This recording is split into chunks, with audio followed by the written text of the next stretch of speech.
Ici au rond-point d'Eido, 7 taximens chargent pour Bonabéry à l'ouest de Douala. La plupart prennent 3 passagers, soit 2 à l'arrière et 1 à l'avant. Mais à l'exemple d'Alain qui prend le départ, la mesure prise pour limiter la propagation du coronavirus est salutaire, mais à la note salée. Il y a même certains patrons qui préfèrent qu'on garde leur voiture que de donner leur voiture pour qu'on les rapporte ici. C'est vraiment difficile. Ils préfèrent qu'on garde, essayer de voir au niveau des pompes s'ils peuvent baisser le prix du carburant pour que nous puissions vraiment nous assurer. La limite à 4 personnes, y compris le conducteur, est de façon globale observée chez les taximens à Douala. Les récalcitrants font face aux forces de l'ordre. Pour juguler la baisse des recettes, certains demandent désormais 300 francs CFA aux clients.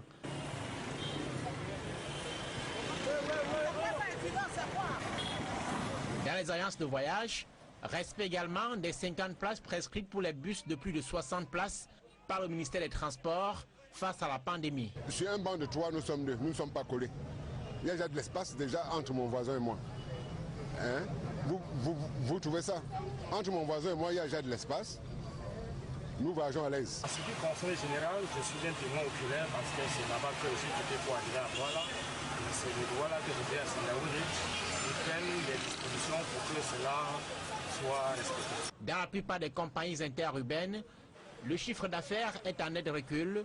Les opérateurs proposent des mesures de soutien pour accompagner les restrictions prises. Le ministère peut penser, ou le gouvernement peut penser à ce que prochainement nous allons à la pompe, nous trouvons qu'il y a quelque chose de réduit, ça serait une très bonne chose. Nous sommes pratiquement à 30% de nos capacités à l'heure actuelle. Donc nous ne pouvons qu'observer et attendre éventuellement que l'État puisse voir des mesures d'accompagnement par la suite, au fur et à mesure de l'évolution de la maladie. Subventions, allègements fiscaux, baisse du prix du carburant, les propositions s'amoncellent sur la table du gouvernement. En attendant, Douala-Yaoundé, c'est 4 000 francs CFA le tarif désormais. Dans l'ensemble, très peu d'affluence dans les agences. Les déplacements sont réduits au cas de nécessité. Dans la région du sud, des transporteurs sont en colère en raison de ces mesures de restriction et de limitation du nombre de places dans les bus. Ils déplorent la baisse également de leur chiffre d'affaires.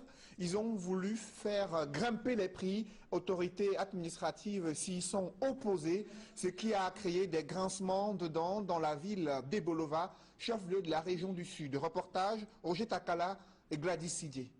Ebolova, transporteurs, passagers, responsables d'agences de voyage sont dans la tourmente. L'implémentation des mesures prises par le ministre des Transports fait des gorges chaudes.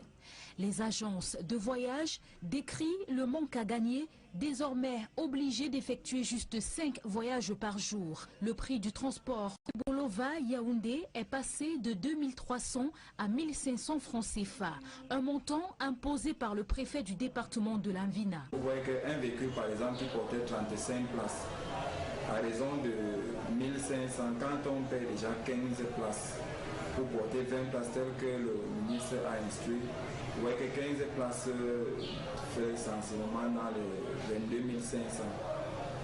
Et quand vous faites 22 500 que vous payez à Ebolova, 22 500 que vous payez à Yaoundé, ça fait 45 000.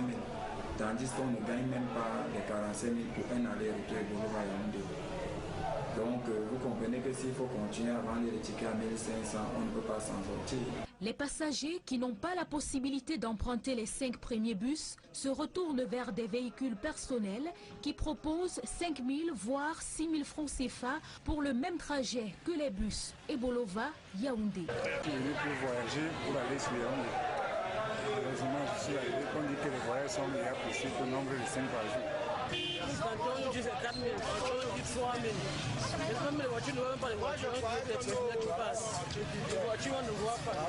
Au regard des pertes énormes, les responsables d'agences de voyage ont décidé de cesser leurs activités parce que désormais, dans l'impossibilité de couvrir toutes les charges. Si d'ici rien n'est fait, j'entends faire une réunion avec le personnel pour les expliquer par rapport aux réalités que nous tous nous sommes en train de vivre. Et nous allons saisir l'inspection du travail pour envoyer les gens en congé technique. Vous voyez que pour 20 places, ça fait 30 000 aller-retour, ce qui fait 60 000. Quand on soustrait les charges de carburant qui s'élèvent à presque 45 000, avec les frais de péage. Nous avons le consommable qui nous coûte sensiblement dans les 6 000, 7 000 francs. Donc maintenant il faut la ration du chauffeur, l'argent pour laver le véhicule. Ça veut dire que même à ce moment-là, on ne pourra même pas vidanger le véhicule. Maintenant les gens prennent à 5 000 francs. À 5 000, alors que les agents qui prennent à 2 000. Le préfet de Voloma dit que non, ça ne peut pas se faire. On veut déjà se faire de l'argent.